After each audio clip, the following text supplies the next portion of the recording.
الرحمن الرحيم الحمد لله الذي لا يفر منعه الجمود ولا يبديه العتق والجود إذ كل معد منتقص سواه وكل مانع مذموم ما خلاه وهو المنان بفوائد النعم وعوائد مزيد والقسم ما اختلف عليه دهر فيختلف منه الحال ولا كان في مكان فيجوز عليه الانتقال والصلاة والسلام على سيدنا ومولانا أبي القاسم محمد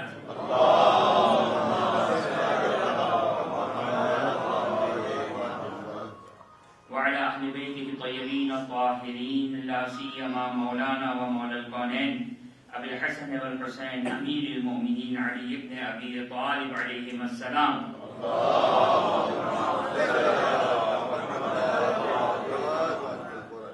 روحي وأرواح العالمين لتراب مقدمهم فداء ولعن الدائم على أعدائهم إلى قيام يوم الدين رب اشرح لي صدري ويسر لي أمري واحلل عقدة من لساني يفقهوا قولي بسم الله الرحمن الرحيم اللهم كن لوليك الحجة بن الحسن صلواتك عليه وعلى آبائه في هذه الساعة وفي كل ساعة وليا وحافظا وقائد وناصرا ودليلا وعينا حتى تسكنه أرضك طوعا وتمتعه فيها طويلا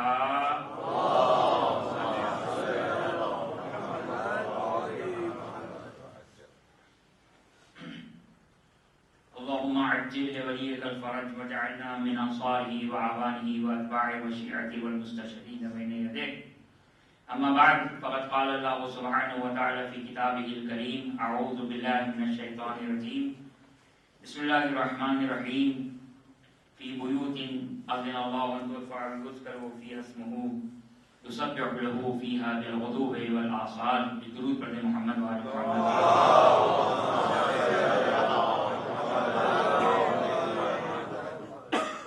ایام بنت رسول کی مناسبت سے ان مجالس کو منعقد کیا گیا اور ظاہر ہے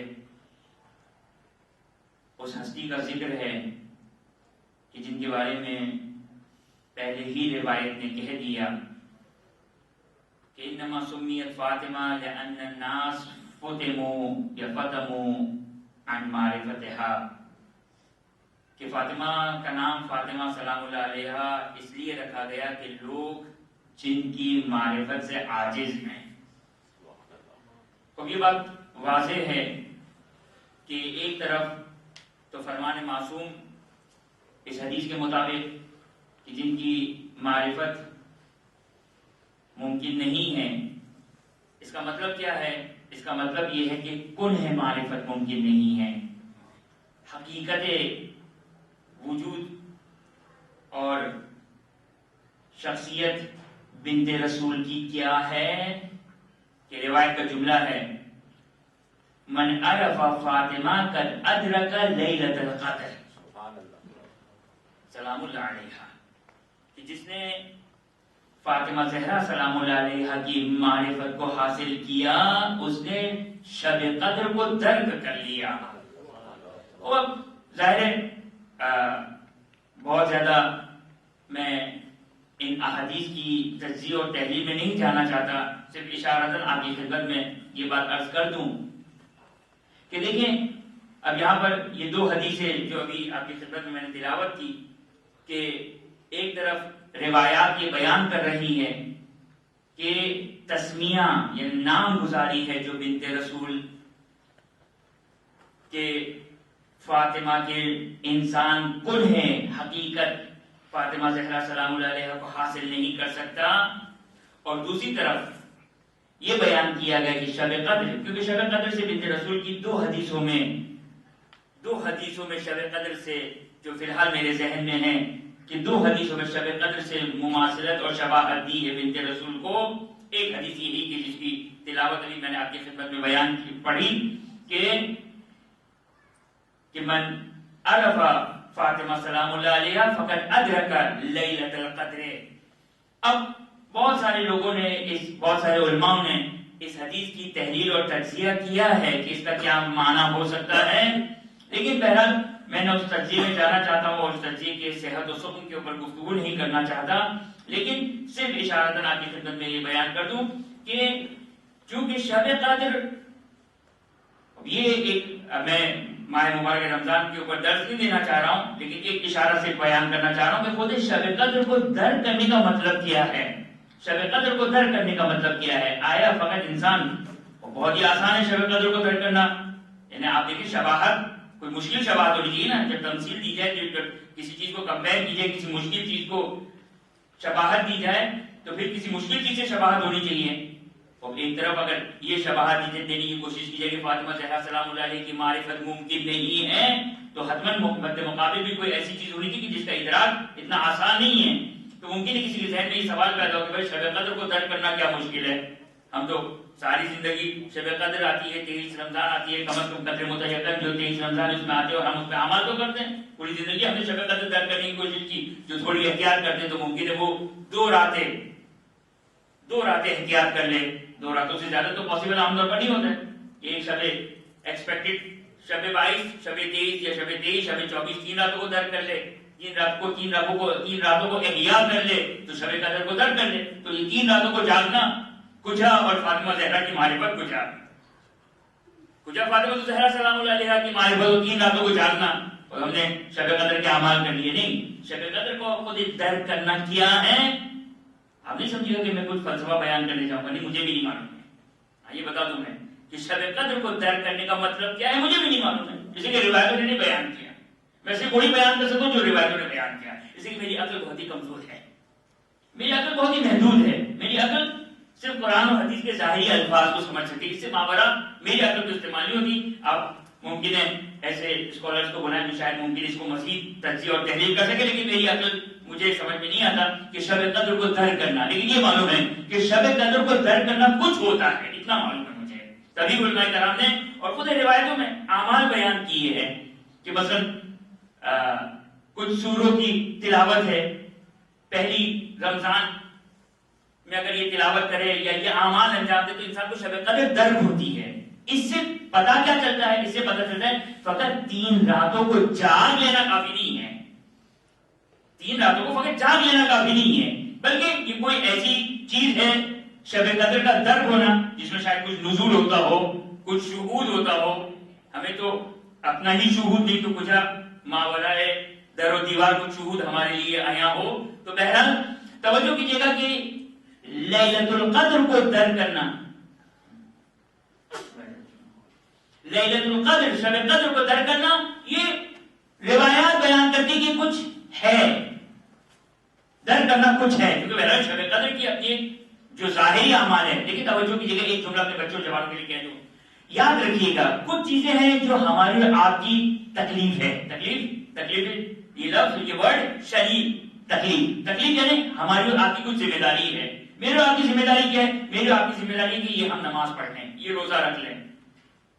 کچھ روایتوں میں نماز کا فلسفہ بیان کیا، روزے کا فلسفہ بیان کیا، حج کا فلسفہ بیان کیا، بالخصوص حج کا فلسفہ کچھ حد تک روایتوں میں بیان ہوا.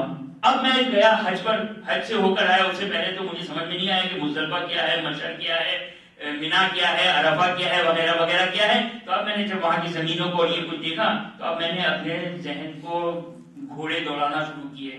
اب میں نے خود ایک فلسفہ بنانا شروع کیا جس کو کہتے ہیں بازاری زبان میں کہ میں نے اس کا ایک فلسفہ خود ہی بنا لیا، ایک خود ہی فلسفہ میں نے چاڑ لیا.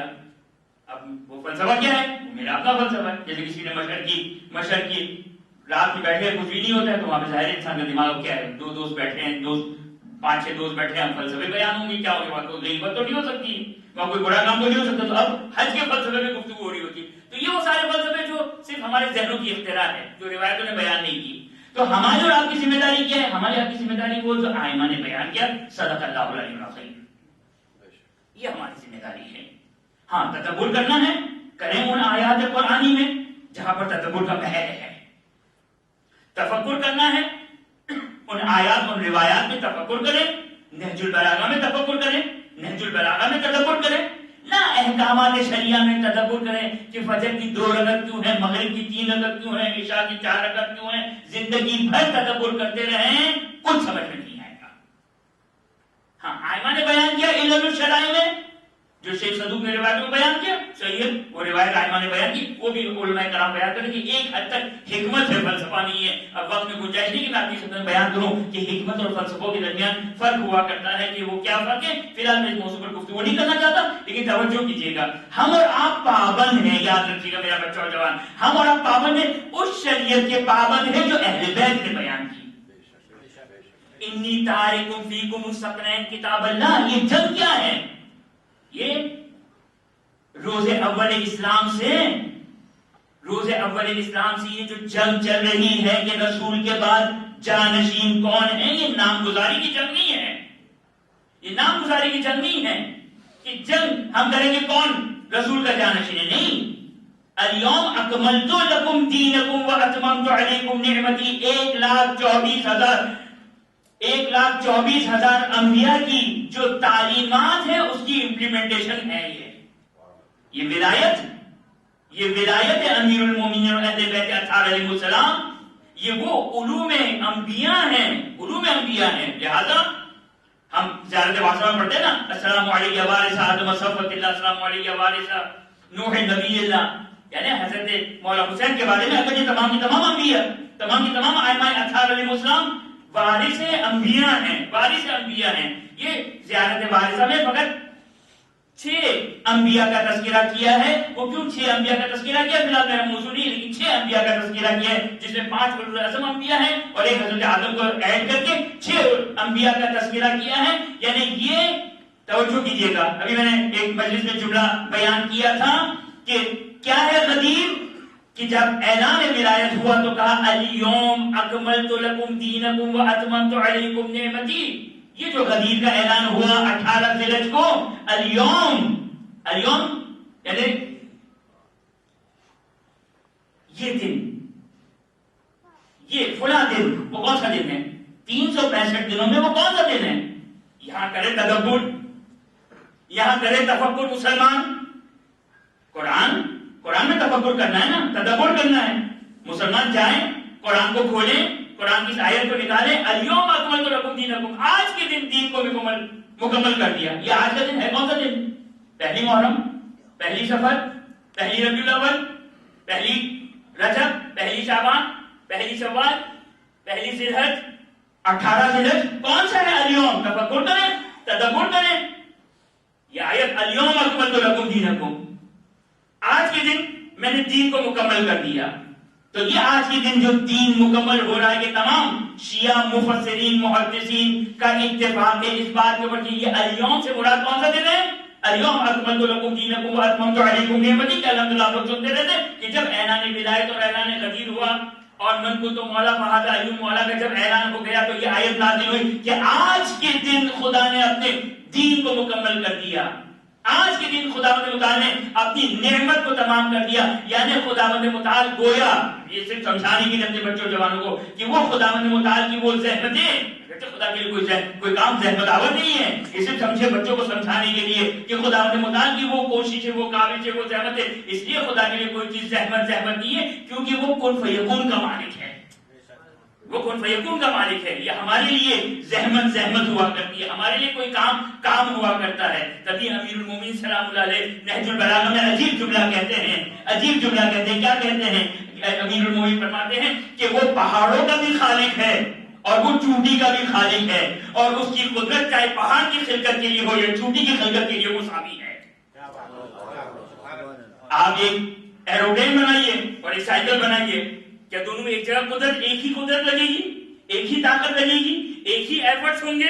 نہیں، ہمارے ایفرٹس مختلف ہوں گے، ہماری قدرت مختلف ہوگی، ہماری طاقت مختلف ہے، لیکن یہ ہے قدرت الہی۔ جائیے وہاں پہ تفکر کریں، نہج البلاغہ کھولیں، وہاں تفکر کریں، یہاں تفکر نہ کریں کہ فجر کی 2 رکعت کیوں ہے، یہ حکم خدا کیوں ہے، وہ حکم خدا کیوں ہے۔ یہ تفکر کا میدان نہیں ہے، یہ تفکر کا مقام نہیں ہے۔ چاہے امیر المومنین کا وہ خطبہ عالیشان خطبہ پڑھے، جہاں پہ امیر المومنین فرماتے ہیں کہ تمام تعریفیں اس خدا کی جو مفہوم بیان کر رہا ہوں کہ جو چونٹی کا بھی خالق ہے اور پہاڑ کا بھی خالق ہے۔ آپ ایک سائیکل خلق کریں، ایک سائیکل بنائیں، ایک انجینئر سائیکل بنائیں، اور اگر وہی انجینئر مثلا ہیلی کاپٹر اور ایروپلین بنا سکتا ہے تو دونوں کے ایفرٹ زمین آسمان کا فرق ہے، قدرت، طاقت، اسباب، آلات، یہ تمام چیزیں مختلف ہیں۔ وقت مختلف چاہیے، اس کو ممکن ہے 1 مہینے میں بن جائے، اس کے لیے شاید اس کو سالوں سال چاہیے، لیکن خدا کی تعریف میں امیر المومنین ارشاد فرماتے ہیں کہ تمام تعریف اس خدا کی جو چونٹی کا بھی خالق ہے اور پہاڑ کا بھی خالق ہے، اور دونوں کی خلقت میں خدا کی قدرت مساوی ہے۔ خدا کی جو قدرت ہے، خدا کی جو قدرت لگ رہی ہے، اس لیے کہ خدا کو کیا کرنا ہے؟ خدا کو کن فیکون کرنا ہے۔ اور یہ اہل بیت اطہار علیہ السلام جو مظہر صفات الہی ہے، یاد رکھیے گا، یہ اہل بیت اطہار علیہ السلام کہ خدا کی ہستی، دیکھیں اب یہ سارے وہ درجات ہیں، یہ بہرحال اس مختصر سی گفتگو میں کیا کیا بیان کروں، لیکن یاد رکھیے گا وہ خدا کی ہستی، وہ خدا کی ذات کہ جس کو پہچاننا ممکن نہیں ہے، خدا کی ذات کو پہچاننا ممکن نہیں ہے، یعنی خدا کی ذات کو بھی پہچاننا ممکن نہیں ہے، فاطمہ زہرا سلام اللہ علیہا کی ذات کو بھی پہچاننا ممکن نہیں ہے۔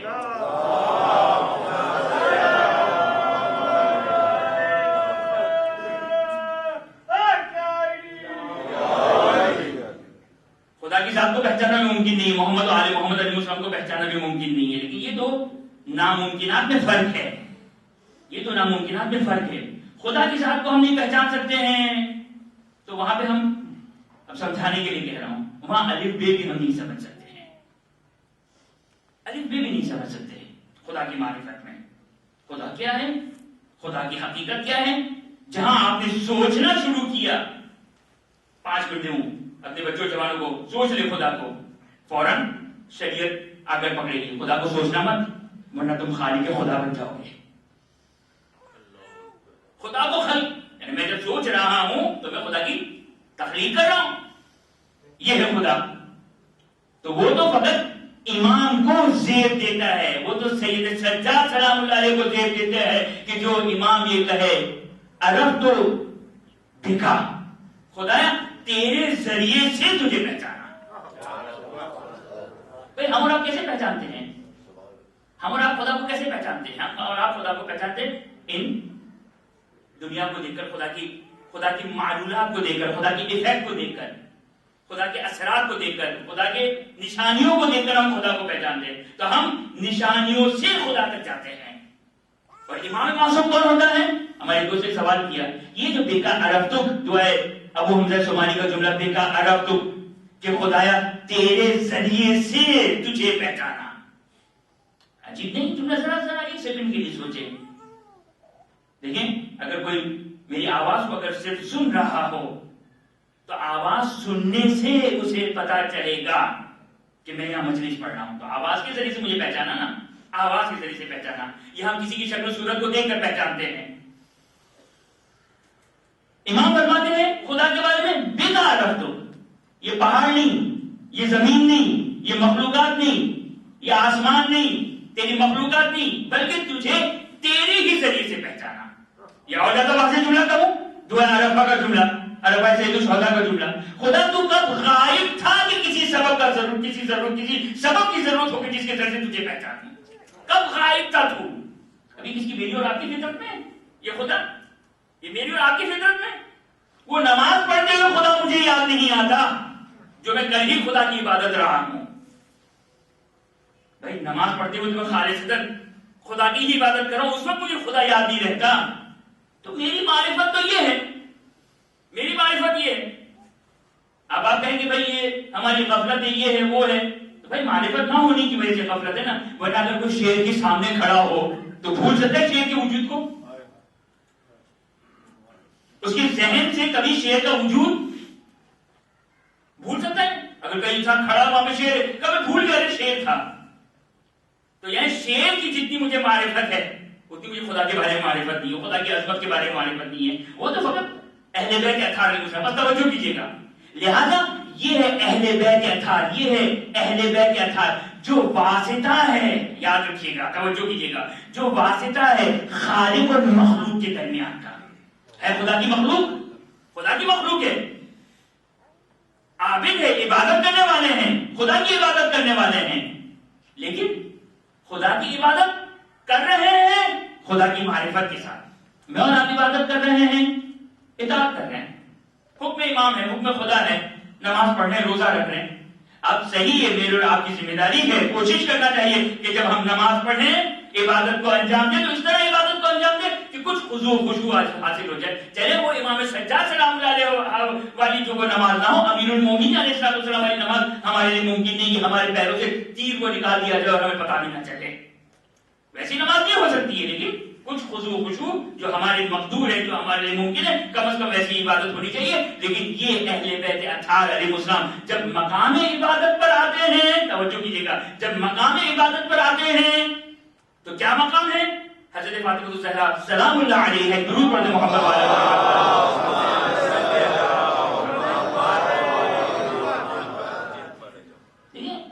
خداوند متعال نے قرآن کی آیت جب فرشتوں نے ایک اعتراض کیا, اگرچہ مفسرین اس لفظ کو بیان کرتے ہوئے تھوڑے سے ہیسیٹیٹ کرتے ہیں کہ فرشتوں کی طرف نسبت اعتراض کی, لیکن ظاہر قرآن یہی ہے کہ فرشتوں نے اعتراض کیا.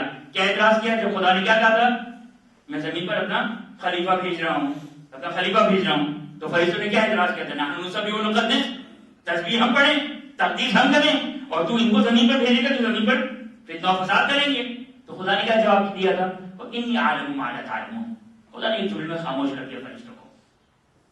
خدا نے ایک جملے میں خاموش, اِنِّي عَالِمٌ مَا لَا تَعْلَمُونَ. تمہارا کام ہے میری بات کو اوکے کرو, تمہارا کام ہے میری بات کو یسر کرو. یہ ہے بندگی. زبان چلانا کوئی کمال نہیں ہے. یسر کیوں ہے؟ وَمَا خَلَقْتُ الْجِنَّ وَالْإِنسَ إِلَّا لِيَعْبُدُونَ. یعبدون کا مطلب نماز و روزہ نہیں ہے, یعبدون کا مطلب ہے یسر.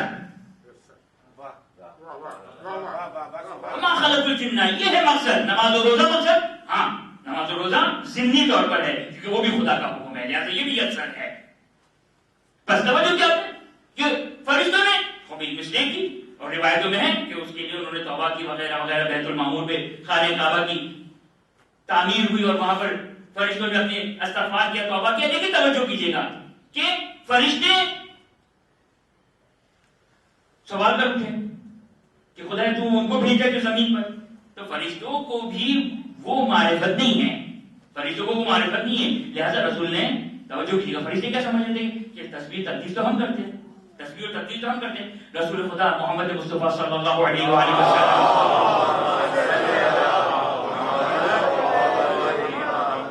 کہ خداوند متعال نے ہمارے نور کو خلق کیا, خداوند متعال نے میرے نور کو خلق کیا, علی کے نور کو خلق کیا, فاطمہ کے نور کو خلق کیا. یاد رکھیے گا مقام اور عظمت اہل بیت اطہار علیہ السلام کو سمجھیے. یہ روایات جو ہے نا, یہ روایت جو نور کی روایت ہے, آپ لوگ سنتے رہتے ہیں, لیکن اپنے بچوں جوانوں کو ایک نقطہ ہدیہ کرنا چاہتا ہوں, توجہ کیجیے گا کہ توجہ کیجیے گا, یہ روایت شیعہ روایت نہیں ہے. کوئی نہ کہ بھائی یہ تو شیعہ روایت ہے, اگرچہ یعنی کہ ہم تو شیعہ روایت کوئی غلط ہوتی ہے, شیعہ روایت ہی صحیح ہوتی ہے, ہاں ہوتی شیعہ روایت ہی صحیح. کیونکہ بعض اوقات ہوتی ہے کہ بھائی کوئی غیر بھی اگر کچھ بیان کرے تو مسلمانوں نے, ابن عساکر نے اس سے ملتی جلتی روایت کو بیان کیا ہے. کون سی روایت؟ کہ خداوند متعال نے حضرت آدم کی خلقت سے پہلے محمد اور آل محمد کے نور کو خلق کیا. یہ کوئی شیعہ نہیں کہہ رہا ہے, ابن عساکر کہہ رہا ہے, یہ ابن عساکر کہہ رہا ہے. اور یہاں پر آپ کی خدمت میں ایک بات کہیں تو اپنے بچوں جوانوں کے لیے دیکھیں, تو شیعہ کا روایت ہے نا, تو شیعہ روایت بالخصوص اگر فضائل سے متعلق اگر روایت ہے تو ہمیں بعض اوقات دیکھنا پڑتا ہے کہ خالی نے تو روایت نہیں بیان کر دی.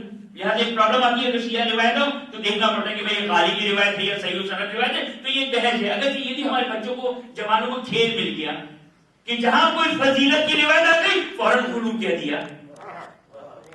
ایسا نہیں ہے, ایسا نہیں ہے. غلو کا مطلب کیا ہے؟ غلو کا مطلب یہ پہلے مقام الوہیت کو پہچانو, مقام الوہیت خدا کے مقام کو پہچانو, اہل بیت کے مقام کو پہچانو, اور جب خدا کے مقام کے برابر اہل بیت کو پہنچایا جائے اس کو غلو کہتے ہیں. ایسا نہیں ہے کہ اگر ہم یہ کہیں کہ خداوند متعال اگر یہ کہے عرفہ کے میدان میں حاجی سے مخاطب ہو کر, اے حاجی جب تو مجھے پکارتا ہے, جا کے دیکھ لیجئے شیخ عباسی قمی کتاب مفاد الجنان میں یہ بیان کرتے ہیں, شیخ عباسی قمی کتاب مفاد الجنان میں یہ بیان کرتے ہیں, جا کر زیارت سید الشہداء روز عرفہ کی جو زیارت ہے وہاں پہ یہ روایت بیان کی ہے. روایت ہے, شیخ عباسی قمی کا جملہ نہیں ہے. کیا ہے روایت؟ کہ جب حاجی عرفہ کے میدان میں ہے اور مولا حسین کا زائر امام حسین کے حرم میں ہے, تو روایت کا جملہ ہے کہ خدا اپنے مہمانوں سے پہلے حسین کے مہمانوں پر نگاہ رحمت کرتا ہے.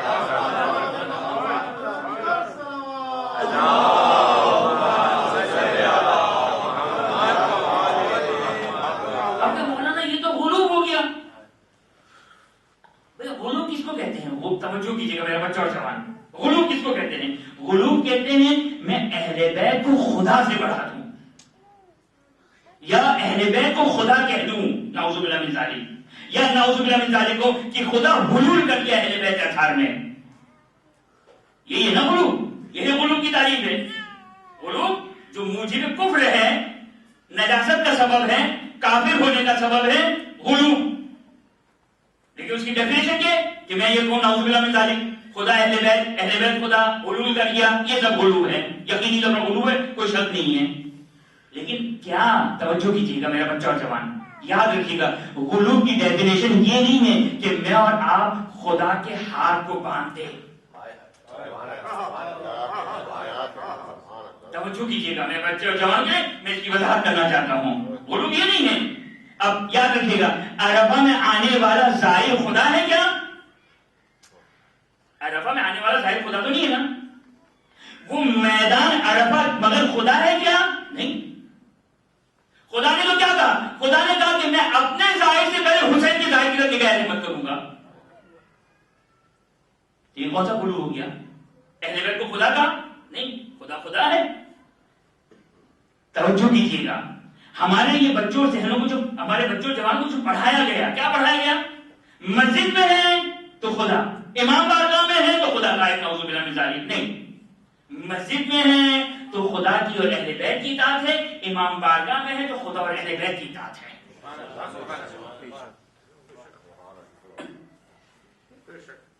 وہ روایت یہی نور کی روایت، یہی نور کی روایت کہ خدا حضرت آدم کے مخاطب ہو کر کہتا ہے، خدا حضرت آدم کے مخاطب ہو، لولاہم اگر وجود مبارک محمد و فاطمہ و علی و حسن و حسین و ائمہ اطہار علیہ السلام نہ ہوتے، لولاہم لما خلقت الجنت والنار، چلیے یہاں سے تو کوئی مسئلہ نہیں، اس کی بات کو تھوڑا سا رہ سکے، لما خلقت العرش والکرسی، کس کا عرش ہے؟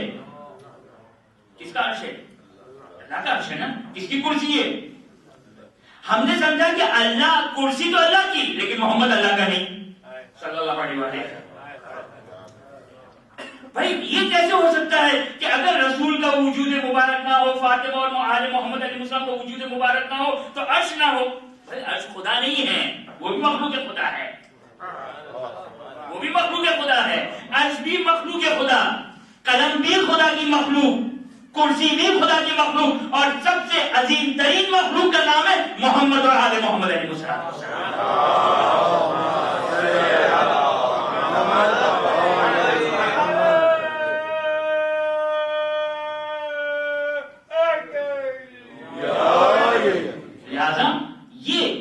ہمارے بچوں، بلکہ میں جملہ سے اگر اجازت دیں تو جملہ اور کہہ دوں میں، انشاءاللہ امید ہے غلو کا فتویٰ نہیں لگے گا، اور آپ لوگوں سے تو کوئی وہ نہیں ہے خوف کہیں میری آواز چلی جائے تو شاید کہیں سے غلو کا فتویٰ آ جائے، یاد رکھیے گا دیکھیے یہ سب خدا کی مخلوق ہے، سب خدا کی مخلوق ہے۔ اچھا ایک کمپیریزن آتا ہے، ایک کمپیریزن آتا ہے، اگرچہ غلط ہے کمپیریزن کہ ہمارے بچوں جوانوں کو اس طرح پڑھایا گیا، اب دو پارٹیز بن گئی، ایک ماتمی پارٹی بن گئی، نمازی پارٹی بن گئی، نعوذ باللہ من ذالک۔ اچھا یعنی جو نماز پڑھے وہ ماتمی نہیں، جو ماتم کرے وہ نمازی نہیں۔ توجہ کیجیے گا اب ایک بات آتی ہے،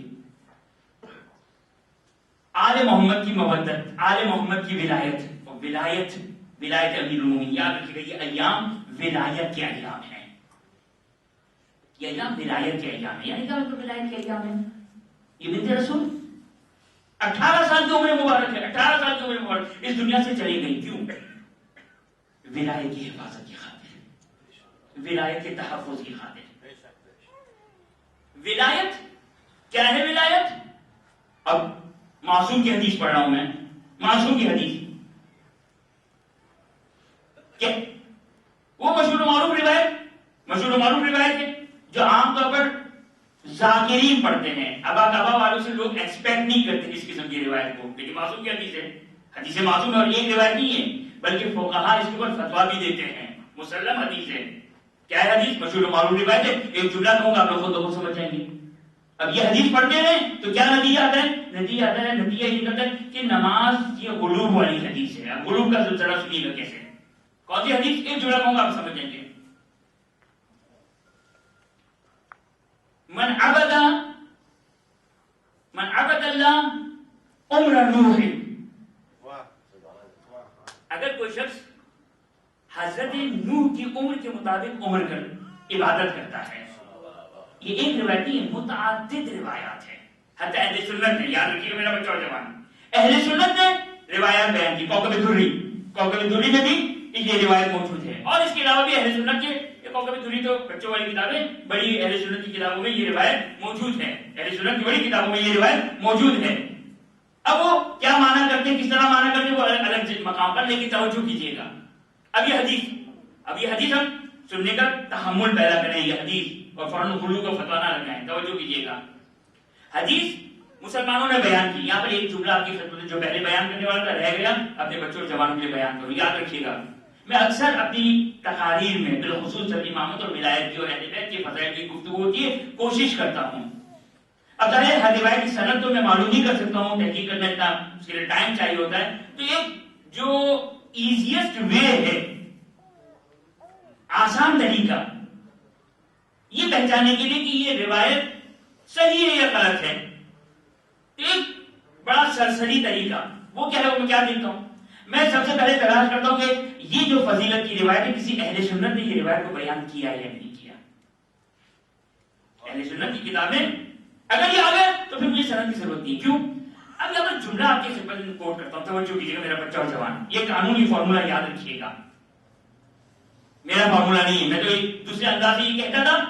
آیت اللہ زنجانی حفظ اللہ کے قوم کے بڑے مراجعین میں سے ایک جملہ بیان کرتے ہیں. توجہ کیجیے گا کہ جب اہل سنت فضیلت امیر المومنین یا فضیلت اہل بیت کو بیان کریں، اگر کوئی اہل سنت کا عالم کوئی بھی متعصب ہو غیر متعصب اگر فضائل امیر المومنین اور فضائل اہل بیت کو بیان کرے تو بہت زیادہ سند اور نیریٹرز کی تحقیق ضروری نہیں ہے. کیوں کہتے اس لیے؟ توجہ کیجیے گا.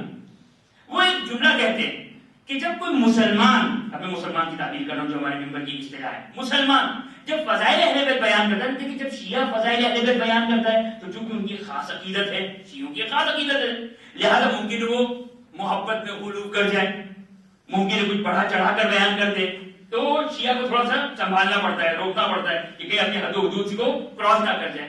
لیکن جب ایک عام مسلمان فضائل امیر المومنین بیان کر رہا ہے، ایک عام محدث، ایک عام مفسر، ایک عام مسلمان عالم کہ جن کی آل محمد سے خصوصی عقیدت کی، اسے مانتے ہیں، مجبوری ہے. یاد رکھیے گا، قُلْ لَا أَسْأَلُكُمْ عَلَيْهِ أَجْرًا إِلَّا الْمَوَدَّةَ فِي الْقُرْبَىٰ کو تو قرآن سے نہیں نکال سکتے. آیت تطہیر کو تو قرآن سے ڈیلیٹ نہیں کر سکتے ہیں. آیت مباہلہ کو تو قرآن سے نہیں نکال سکتے ہیں. آیت ولایت کو تو کہیں نہیں چھوڑ کر آ سکتے ہیں. لہذا بہرحال ہے، لہذا آپ دیکھیے گا، آپ دیکھ لیجیے گا. میں نے تو کافی مرتبہ دیکھا، یہ کوئی بلینک چیک نہیں دیکھ رہا ہوں، دے رہا ہوں، لیکن کافی مرتبہ دیکھا کہ جب رسول پر درود پڑھتے ہیں تو یا تو وہ لوگ حدیث صحیح بخاری اور صحیح مسلم کی مخالفت کرتے ہیں، یا تو صحیح بخاری اور صحیح مسلم کی مخالفت کرتے ہیں. کیا؟ جب رسول کے درود پڑھتے ہیں تو آپ لوگوں نے سنا ہوگا کس طرح پڑھتے ہیں، صلی اللہ علیہ محمد وسلم، صلی اللہ علیہ وسلم. کیا غائب ہو گیا میرا بچہ اور جوان؟ بچوں جوان سے آپ لوگ کی چھانی کوئی گستاخی نہیں کرنا چاہتا، آل غائب کر دیا. تو یہ صحیح بخاری اور مسلم کی مخالفت ہے، کیونکہ صحیح بخاری اور مسلم میں صریح روایت ہے کہ جب رسول سے سوال کیا، یا رسول اللہ یہ جو آیت ہے، آیت درود ان اللہ و ملائکتہ یصلون علی النبی، یا اے رسول اللہ کی یہ جو آیت ہے، اس آیت میں آپ پر درود پڑھنے کا جو ہمیں بیان کیا گیا تو ہم کس طرح درود پڑھیں؟ صحیح بخاری اور مسلم کی روایت ہے، رسول نے کہا کہ جب مجھ پر درود پڑھو تو میری آل پر بھی. صحیح بخاری اور مسلم کی روایت. اچھا، اب کوئی بہت زیادہ صحیح بخاری اور مسلم پہ عمل کرتے ہوئے نظر آتا ہے تو ان کو کیا نظر آتا ہے؟ پھر وہ آل پر اکتفا نہیں کرتے ہیں، پھر بہت سارے اور کو بھی لے کر آ جاتے ہیں. یہ یاد رکھیے گا میرا بچہ اور جوان، یاد رکھیے گا، یہ عالم معذرت کے ساتھ، یہ عالم محمد سے بغض. دیکھیے یاد رکھیے، کوئی مسلمان نہیں کہے گا کہ میں عالم محمد سے بغض رکھتا ہوں. کوئی مسلمان نہیں ملے گا، ممکن نہیں ہے. ممکن نہیں ہے کہ کوئی اپنے آپ کو مسلمان کہے، قاری قرآن کہے، قرآن کو ماننے والا کہے اور کہے کہ میں بغض عالم ہوں. کیسے کہہ سکتا ہے؟ قرآن میں ہے آیتیں، یہ جو میں نے چند آیتوں کی طرف اشارہ کیا ممکن نہیں ہے، لہذا وہ اپنے بغض کو کہاں اظہار کرے گا، اپنی عداوت کو کہاں ظاہر کرے گا، کہاں ظاہر کرے گا؟ ایک اور مثال سن لیجیے، مشہور و معروف تواتر کے ساتھ، تواتر کے ساتھ، تواتر کس کو کہتے ہیں؟ فی الحال موضوع وقت میں گنجائش نہیں کہ تواتر کی ڈیفینیشن بیان کروں. تواتر ہے ایک روایت نہیں، دو روایت نہیں، کثرت کے ساتھ روایات کہ یقین ہے کہ یہ فرمان رسول ہے صلی اللہ علیہ وسلم.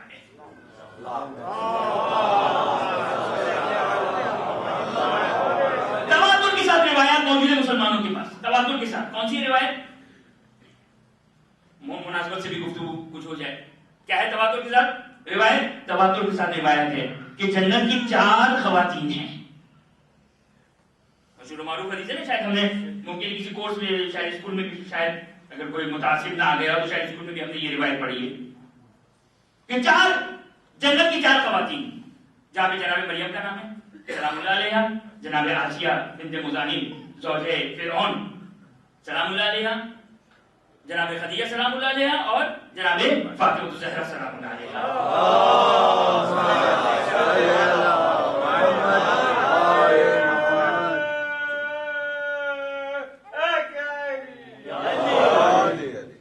دیکھیے بعض جو مبتدی طالب علم ہوتے ہیں نا، ان کو پتہ نہیں چلتا کہ اہل سنت کا متعصب کون ہے، ناصبی کون ہے، تعصب کس میں ہے. میں ایک اشارہ دینا چاہتا ہوں. دیکھ لیجیے مسلمانوں نے جہاں پر یہ حدیثیں بیان کی، کیا حدیث بیان کی یاد ہے؟ واضح ہو گئی نا، بڑی مشہور و معروف حدیث ہے. اچھا شاید جوان ابھی متوجہ نہیں ہوئے تو ان کے ذہن کو ایک دفعہ جوڑ دوں. 4 خواتین کا تذکرہ ہوا، حضرت مریم سلام اللہ علیہ، حضرت آسیہ سلام اللہ علیہ، حضرت خدیجہ سلام اللہ علیہ، اور حضرت فاطمہ الزہرا سلام اللہ علیہ. کسی اور کا نام نہیں آئے گا؟ متوجہ ہے نا؟ کسی اور کا نام نہیں آیا. نہیں، مشکل یہی ہے، رسول کے کلام میں تو نہیں آ سکتا ہے، لیکن جہاں پر یہ آئے، جہاں پر ان روایتوں کو بیان کرنا شروع کیا تواتر کے ساتھ، اب یہ تو پتہ چل گیا، اور روایت میں یہ بیان کیا ہے کہ یہ روایت میں بیان کیا ہمارے پاس روایت کی فاطمہ زہرا سلام اللہ علیہ سب سے، کیونکہ خالی روایت بھی ہمارے پاس کیا ہے کہ فاطمہ سیدۃ النساء العالمین، سیدۃ النساء اہل جنہ. اس کا مطلب کیا ہوا کہ ان 4 خواتینوں میں سیدہ کون بنی؟ جناب فاطمہ زہرا. اب جب تواتر کے ساتھ یہ حدیث آ گئی، جب کوئی تذکرہ نہیں ہے وہاں پر، تو اگر آپ کو دیکھنا ہو کہ یہ مفسر صاحب، یہ محدث، یہ فقیہ، یہ عالم مسلمان اگر آل محمد سے اگر واقعی محبت کرتا ہے تو یہاں پر آخری فیصلہ کر دے گا. اگرچہ فقط اسے نہیں پہچانا جائے گا، لیکن آپ دیکھیں اکثر مقام پر حدیثیں لائی جاتی ہیں کہ بھئی ان کی شان میں بھی یہ حدیثیں آئی. اب رسول کیا متضاد کلام کریں گے؟ کانٹرڈکشن کلام ہو سکتا ہے رسول کے کلام میں؟ متضاد کلام ہو سکتا ہے. ایک طرف کہے رسول میں تو بھائی 4 عورتیں نہیں ہیں، لا اقل ولا اکثر، نہ کم نہ زیادہ، اور اب فضیلت آ رہی ہے خالی فلانا کے لیے، خالی فلاں کے لیے. یعنی ایسی حدیث صاف ستھری آئی کہ جس میں نہ حضرت مریم شامل ہے، نہ حضرت آسیہ ہے، نہ حضرت خدیجہ ہے، نہ حضرت فاطمہ الزہرا سلام اللہ علیہ اجمعین ہیں. تو یہ 4 خواتین سردار ہیں یا یہ سب کی سرداروں کی سرداروں کی سردار ہیں سردار کسی اور مقام کی؟ ضرور پڑھتے محمد والے.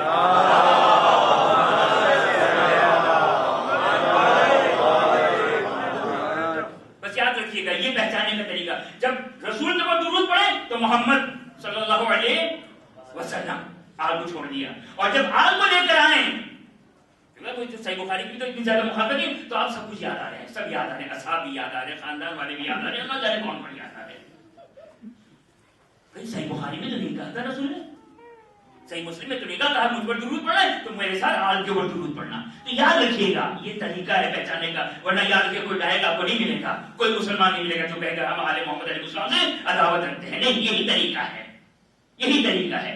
بس توجہ کی آپ نے کہ یہ مقام اور منزلت فاطمہ الزہرا سلام اللہ علیہا کہ جو خلقت نورانی میں جہاں محمد صلی اللہ علیہ وسلم کی خلقت ہو رہی ہے، جہاں علی مرتضیٰ کی خلقت ہو رہی ہے، ان کے ساتھ فاطمہ زہرا سلام اللہ علیہا کی خلقت ہو رہی ہے.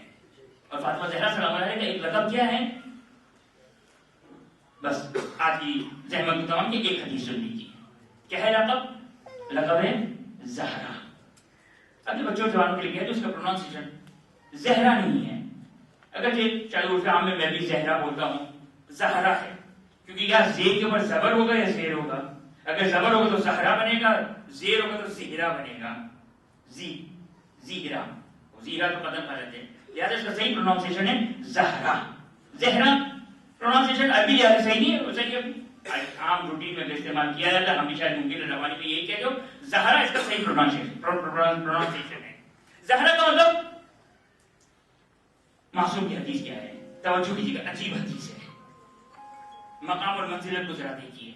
لما قامت فی محرابہا، معصوم فرماتے کہ جب فاطمہ زہرا سلام اللہ علیہا اپنی محراب عبادت میں کھڑی ہوتی ہے، ظہر نورہا من محرابہا لأہل السماء کما یظہر الکواکب لأہل الارض. اب بنت رسول کتنی مرتبہ؟ کم از کم 5 نمازیں ہیں نا، 5 وقت نمازیں پڑھ رہی ہیں. معصوم کی حدیث کیا ہے کہ جب بنت رسول محراب عبادت میں کھڑی ہوتی ہے. اب مدینے کی آپ ذرا نقشے کو اپنے ذہن میں لے کر آتے ہیں، وہ پرانے زمانے کا جو نقشہ. بنت رسول اپنے گھر میں نماز پڑھ رہی ہے، اپنے محراب میں، اپنے گھر میں. ظاہر جو عبادت کا مقام ہے وہی محراب ہوا کرتی ہے. اپنے محراب میں اپنی جگہ پر عبادت کر رہی ہے. کیا فرما رہے معصوم؟ معصوم کی روایت ہے جب بنت رسول محراب عبادت میں کھڑی ہوتی ہے تو اس طرح ان کا نور منور ہوتا ہے آسمان والوں کے لیے، جس طرح رات کی تاریکی میں وہ ستارے اہل زمین کے لیے منور ہوا کرتا ہے.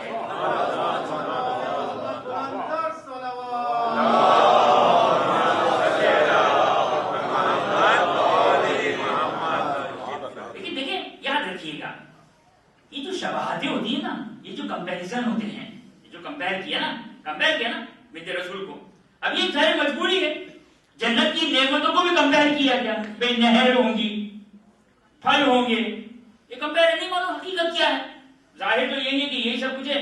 اب بعض لوگ نا امید ہوتے ہیں جنت میں بھی یہی ملنے والا تھا، ہمیں تو دنیا میں یہی مل گیا. نا امید ہونے کی ضرورت نہیں، وہاں ہر قسم کی امید اور سکون اور آرام ہے. وہاں کوئی انسان بور نہیں ہوگا. انسان بعضوں کا سوچتے ہیں وہاں پہ کرے گا کیا انسان، یہاں تو بڑی ایکٹیویٹی ہے شیطانیت دکھانے کے لیے، وہاں پہ انسان کیا کرے گا؟ نہیں، وہاں پہ بڑی ایکٹیویٹیز ہوگی. کیا ہوگی مجھ سے نہیں پوچھے گا، مجھے بھی نہیں معلوم ہے. تو لیکن یہ معلوم ہے کہ وہاں پر انسان مطمئن ہے، اطمینان ہے قلب میں. وہاں پر یہ پریشانیاں نہیں ہیں. اب یہ کمپیریزن ہوتے ہیں تو کمپیریزن ظاہر ہے ہمیں ہمارے ذہن کے حساب سے کمپیریزن ہے. جب کسی چیز کو اگر آپ کسی بچے کو سمجھائیں، اگر کوئی بات کسی کو سمجھا رہے ہو تو آپ اس کے ذہنی لیول کے لحاظ سے اس کو سمجھائیں گے، اس کو وہی ایگزامپل دیں گے جو اس کے ذہن کے لیول کے لحاظ سے. تو اب یہاں پر توجہ کیجیے گا، یہ مثال صرف سمجھانے کے لیے، ورنہ کوئی خیال نہ کرے کہ فاطمہ زہرا کا نور ستاروں کی نور کی طرح ہے. توجہ کیجیے گا. ستارے کب چمکتے ہیں؟ جب سورج غروب ہو جاتا ہے. سورج غروب ہونے کے بعد ستارے، ابھی تو ستارے دن میں بھی ستارے ہوتے ہیں، تبھی تو کہتے ہیں نا ستارے دکھ گئے. دن میں بھی ستارے ہوتے ہیں، وہ تو سورج کی روشنی کی وجہ سے ہمیں ستارے نظر نہیں آ رہے ہیں. اب فاطمہ زہرا سلام اللہ علیہا فقط رات کو عبادت نہیں کر رہی ہیں، اس سورج کی تپتے ہوئے روشنی میں عبادت کر رہی ہیں، لیکن سورج کی روشنی مانگ ہے فاطمہ زہرا کے نور کے سامنے. وہ ظہر کی نماز میں بھی فاطمہ زہرا سلام اللہ علیہا محراب عبادت میں ہیں. ان کے لیے اہل آسمان کے لیے اسی طرح نور چمک رہا ہے جس طرح رات کی تاریکی میں ستارے اہل زمین کے لیے چمک رہے ہیں. یہ ہے فاطمہ زہرا سلام اللہ علیہا. یہ فاطمہ یہ جو ولایت ہے یا یہاں میں ولایت ہے، ولایت کو کوئی کم نہ سمجھے. ولایت کیا ہے؟ ولایت 1,24,000 انبیاء کی محنتوں کا ثمرہ ہے. خدا نے متعال نے حضرت آدم سے یہ کام شروع کیا. 1,24,000 انبیاء ہیں. اليوم اکملت لکم دینکم واتممت علیکم نعمتی. آج کے دن خدا نے کون سا دن؟ اليوم کون سا دن؟ 18 ذی الحجہ من کنتم مولا والا دن. اليوم آج کے دن خدا کیا اعلان کر رہا ہے؟ میں نے آج کے دن حضرت آدم سے محنت شروع کی تھی.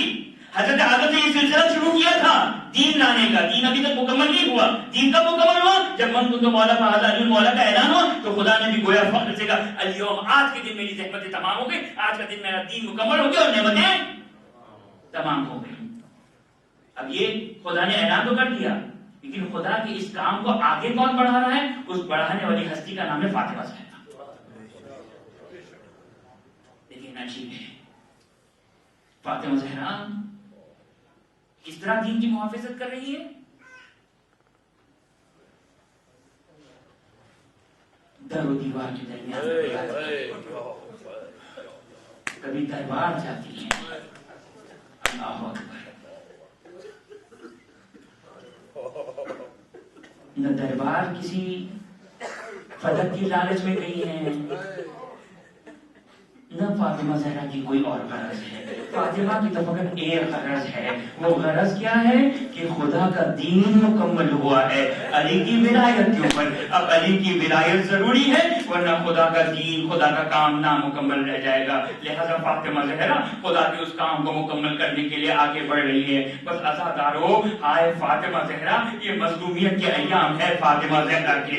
یہ ہائے رسول خدا کی رحلت ہوئی، رسول خدا کی شہادت ہوئی، 28 سفر کو شہادت ہوئی. اب 3 معتبر روایت یا 3 روایتیں ملتی ہیں فاطمہ زہرا کی شہادت کی. ایک 40 دن کی روایت ہے، ایک 75 دن کی روایت ہے، ایک 95 دن کی روایت ہے. یہ جو ایام فاطمیہ ہیں یہ 75 دن کی روایت کے مطابق فاطمہ زہرا کی یہ وہ ایام ہیں جن ایام میں فاطمہ زہرا کبھی دربار جاتی ہے، کبھی مسلمانوں کے دروازے کو جا کے دستک دیتی ہے.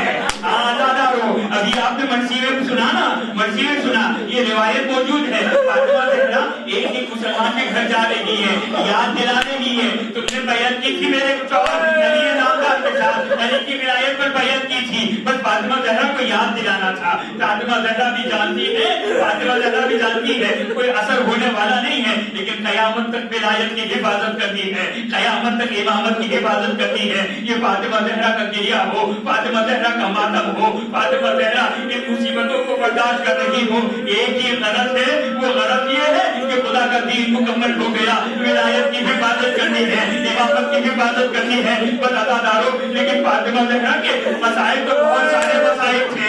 فاطمہ کی مصیبتیں بہت ساری مصیبتیں تھیں، ایک مصیبت نہیں تھی. تبھی فاطمہ زہرا کو وہ مشہور و معروف مرثیہ جو آپ خطبہ سے سنتے ہیں اور علماء اہل سنت میں آلوسی نے بھی اس روایت اس بیت کو، اس شعر فاطمہ کو بیان کیا. وہ مصیبت اور مرثیہ کیا ہے فاطمہ زہرا کا؟ فاطمہ کا مرثیہ یہ ہے سبت یا ابدا سبت علی المصائب لو انها ست علیہ لو علیہ ست لیالی. اے بابا، آپ کے بعد مجھ پر مصیبتیں پڑی، ایک مصیبت پڑی بلکہ کہا مصیبتیں بھی پڑی. آئے کون کون سی مصیبتیں؟ ارے کبھی علی کے گردن میں رسی کو باندھا گیا، ارے کبھی علی کو کوڑا مارا گیا، کبھی فاطمہ زہرا در و دیوار کے درمیان آہے یہ ذلت برداشت ہو رہی. لیکن فاطمہ زہرا کے لیے سب سے بڑی مصیبت وہ مصیبت تھی جو بابا کی جدائی تھی، جو بابا سے جدائی تھی، بابا سے دوری تھی. تبھی روایت کا جملہ ہے ایک مرتبہ ایک ادھر رسول خدا حالت احتضار ہے، آخری وقت ہے، ایک ادھر رسول کی آنکھوں سے آنسو جاری ہے. کسی نے سوال کیا معیوب کی کہ یا رسول اللہ، اے اللہ کے رسول، کس چیز نے آپ کو رلا دیا؟ ایک مرتبہ اللہ کے رسول کہتے ہیں میرے باپ، میری آنکھ پر، میری دنیا پر آنے والی مصیبتوں نے مجھے رلا دیا. اور اس کے بعد رسول خدا کہتے ہیں میں دیکھ رہا ہوں، رسول خدا یہ کہہ رہے ہیں میں دیکھ رہا ہوں فاطمہ زہرا پکار رہی ہے یا بتا. ارے کوئی نہیں تو میری امت میں فاطمہ زہرا کی مدد کو پہنچے. بس فاطمہ زہرا کے کانوں تک یہ الفاظ پہنچے. ایک مرتبہ فاطمہ زہرا کی آنکھوں سے آنسو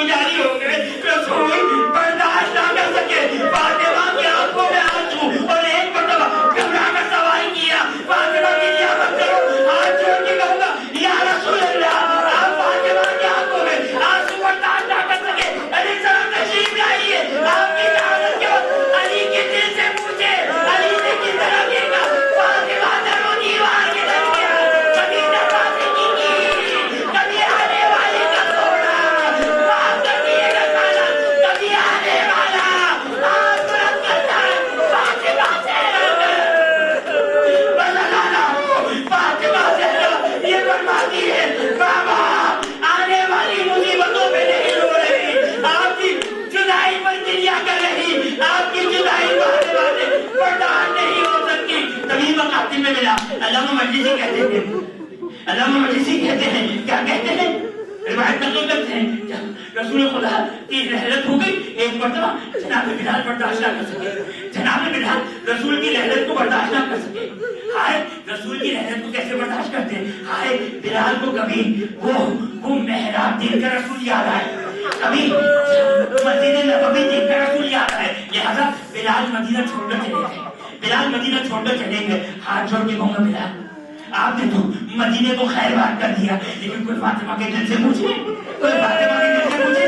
آئے کبھی محراب رسول میں نگاہ پڑتی ہوگی، کبھی امامہ رسول میں نگاہ پڑتی ہوگی، کبھی نالین رسول میں نگاہ پڑتی ہوگی، فاطمہ کے دل پر کیا گزر جاتی ہوگی. اور ایک مرتبہ جناب بلال ایک مرتبہ تشریف لائے، شہر شام سے کسی کام سے مدینہ تشریف لائے، نظر کر چکے ہیں، عہد کر چکے ہیں، اب رسول کے بعد کسی کے لیے اذان نہ کہوں گا.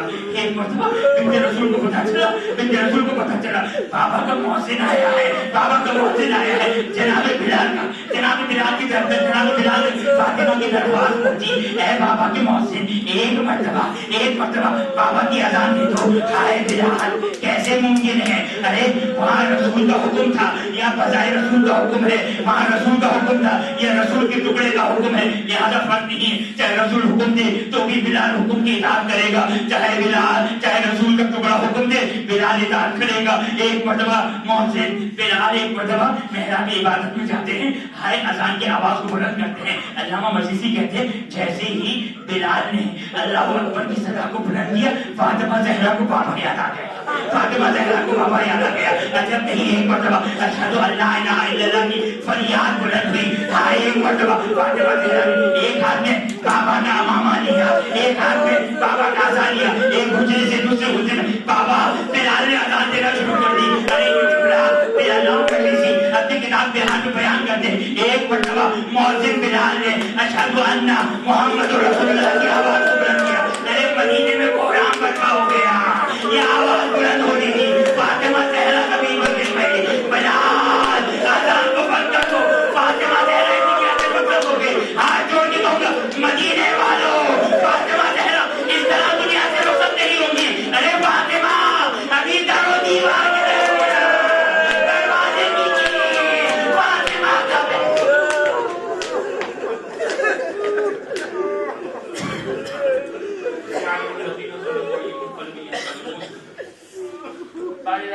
کو باعث شفاعت قرار فرمائے. خدا مجھے واسطہ دیتے محمد و آل محمد کا واسطہ. حاضر مجلس مومنات تمام مومنات کی تمام جائز حاجات کو پورا فرما. جو مومنات پریشان حال ہیں، روزی رزق کی مشکلات میں گرفتار، بچوں کی تعلیم، بچوں کی شادی، گھریلو مسائل، دفتری مسائل میں گرفتار ہے، خدا بحق محمد و آل محمد بحق فاطمہ و ابیہا و بعلہا و بنیہا و سر المستودع فیہا، خدا بحق محمد و آل محمد خدا تمام مومنات کی تمام مشکلات کو دور فرما. جو مومنات حج و زیارات کے مستحق بالخصوص زیارت سید الشہداء کی خدا تمام مومنات کو اپنے گھر اور اہل بیت اطہار کی زیارت نصیب فرما. خدا کی واسطہ دیتے محمد و آل محمد کی عظمت کا واسطہ. جو مومنات بیمار ہیں بحق محمد و آل محمد خدا انہیں صحت عاجلہ اور کاملہ عطا فرما. خدا کی واسطہ دیتے محمد و آل محمد کا حاضر مجلس مومنات کی مرحومین، منتظمین کے مرحومین اور کل مرحوم مومنات جو اس دنیا سے جا چکے ہیں، خدا یہ واسطہ دیتے محمد و آل محمد کا تمام مرحومین کی مغفرت فرما، جوان معصومین میں جگہ عطا فرما. خدا یہ جو تمہیں محبت دی ہے محمد و آل محمد کی محبت دی، خدا روز بروز اس محبت کو بڑھانے کی توفیق عطا فرما. نسل در نسل اس محبت اور ولایت کو نقل اور قائم و دائم رکھنے کی توفیق عطا فرما. خدا اپنی آخری حجت امام عصر و زمان کے ظہور میں تعجیل فرما، ہمیں ان کے اعوان و انصار میں قرار فرما. ربنا تقبل منا انک انت السمیع العلیم. ماتم حسین